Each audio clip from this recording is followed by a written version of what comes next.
Simplement, moi personnellement, entre identité heureuse et assimilation malheureuse, je vous dis tout de suite, dans une réunion d'habitants à Meaux, c'est pas par là qu'on commence. La vérité, c'est que sur le terrain, qu'est-ce que demandent les gens, d'où qu'ils viennent, quelle que soit leur sensibilité ou leurs origines?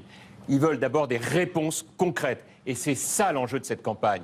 Ça veut dire d'abord être en prérequis la sécurité, parce que quand les gens ont peur les uns des autres, eh ben forcément, ça ne peut pas le faire.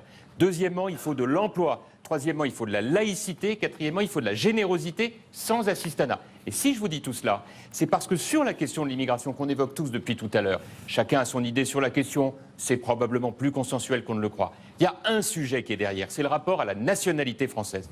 Ma proposition, c'est d'en finir avec le droit du sol pour les enfants nés en France de parents étrangers. L'idée, c'est de y substituer une nationalité.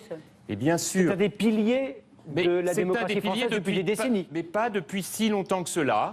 L'idée, c'est que bien entendu, si vous êtes pendant l'État français sous Vichy. Oui, non.